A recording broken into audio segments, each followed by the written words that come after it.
Ayan.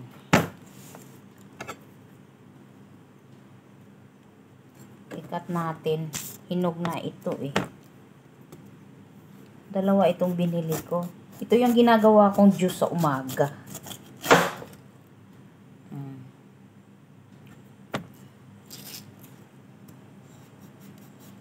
Lemon, ginger, kag pineapple. Ayan. Kuya Sam, kung mapanood mo, ito yun, Kuya Sam, oh. Ito yung sinasabi ko, iniinom ko every morning before mag breakfast. Ay, hindi naman ako na as in ganun ka-heavy ang breakfast. Yung breakfast ko is light lang. Isang egg or one banana, ganun lang.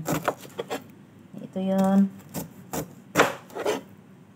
Yung hindi masyadong hinog na hinog ang inaano ko. Yung medyo naka-green pa yung sa dito ba, sa taas. Pero, hinog na talaga siya kasi nga maano siya eh, ma-juicy.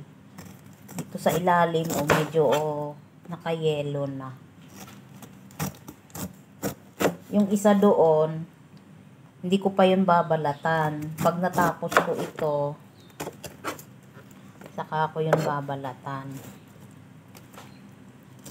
Pero nakalagay lang yun sa labas. Hindi ko lang nilagay sa fridge. Wala naman kasing walang space sa fridge. Napaka juicy. Ay, ihi mo. Oh. So sorry. Diba? Yung bibig talaga.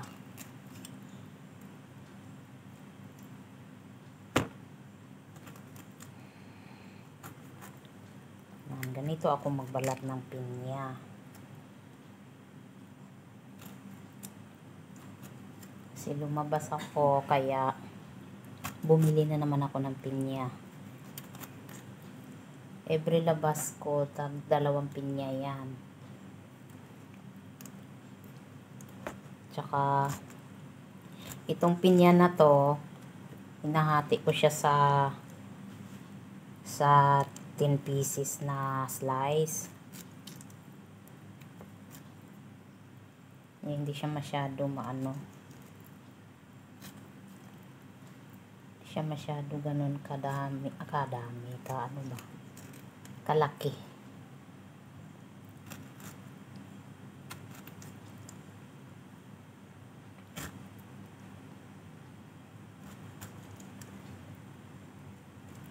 Ayan.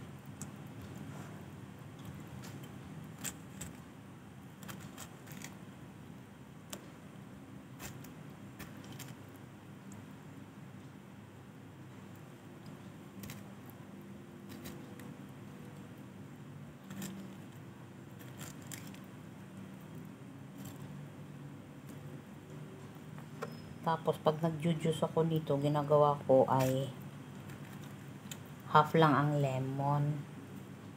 Ito yung pang detox ko. Half lang lemon, tapos medyo ganun kalaki yung ginger. Yung old ginger kasi masarap yung old ginger dahil maanghang.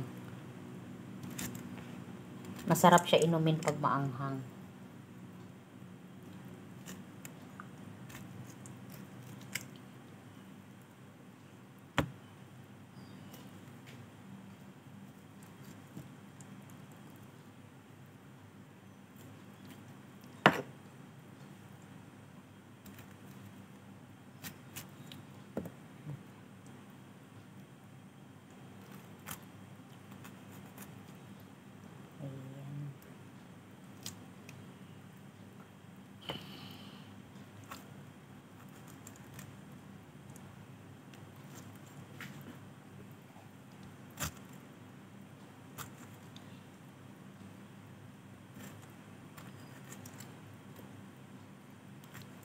Hindi pantay yung cut ko.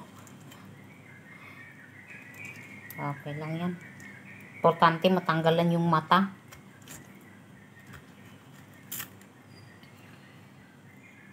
Hindi naman siya ganun kaano eh. Kadaming mata. Oh, eto na siya guys. Tikman ko muna ba. Isang ano lang. Ay, dito lang pahaba. Isang hiwa lang na pahaba. Tikman ko kung matamis siya. Yung dol.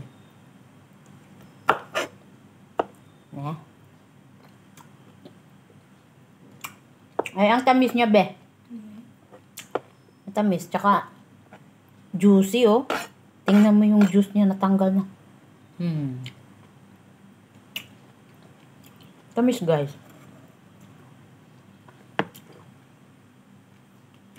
The best talaga ang dol. Kapin niya. Yummy. Ayan na, guys. Maraming salamat. Salamat sa panonood. Bye-bye.